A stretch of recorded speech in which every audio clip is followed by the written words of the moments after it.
নমস্কার বন্ধুরা, আমার কাছে একটা মোবাইল এসেছে স্যামসাং J7। তো মোবাইলটার তোমার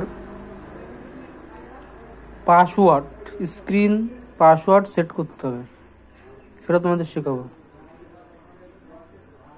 মডেল নাম্বার হলো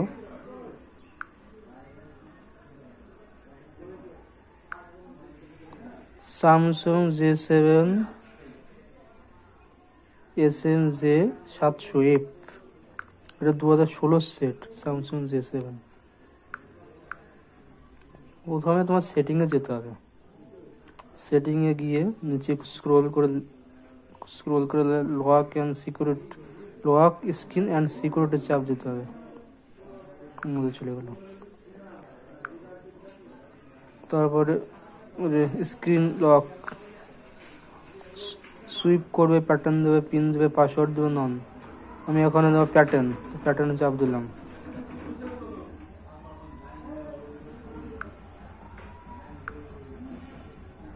আমি এখানে দেবো প্যাটার্ন। তো আমি লকটা দিলাম এটা এল, কন্টিনিউ করব, আবার এল দেব, কনফার্ম করব। এটা বেকআপ পাসওয়ার্ড দিতে হবে, সেজন্য আমি 1 2 3 4 দিয়ে ডান করে দেবো। আবার দেবো 1 2 3 4 ডান করে দিলাম। আমার যে show hidden do not show notification, আমি শো কন্ট্যাক্ট করে ডান করে দেবো। আমার প্যাটার্ন এখন আমি চেক করে নেবো লকটা হয়েছে কিনা। প্যাটার্ন চলে এসছে, আমার পাসওয়ার্ড খুলে গেল। এইভাবে স্যামসাং J7 2016 প্যাটার্ন দিতে হয়। আর এটাকে রিমুভ করার প্রসেসও সেম। প্রথমে যেতে হবে সেটিংয়ের পরে যেতে হবে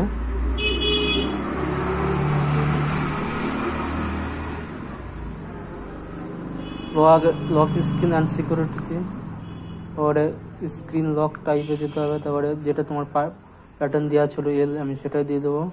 তারপরে নন করে দেবো। নন করলে ক্লিয়ার করে দেবো। আমার এখনও মোবাইলে কোনো পাসওয়ার্ড দেওয়া নেই, রিমুভ হয়ে গেল। একবার বন্ধ করে চেক করে দিচ্ছি, দেখো মোবাইলে কোনো পাসওয়ার্ড নেই, পাসওয়ার্ড রিমুভ হয়ে গেল। এভাবে পাসওয়ার্ড দিতে হয় এবং পাসওয়ার্ড আনলক করতে হয়। নমস্কার বন্ধুরা, ধন্যবাদ।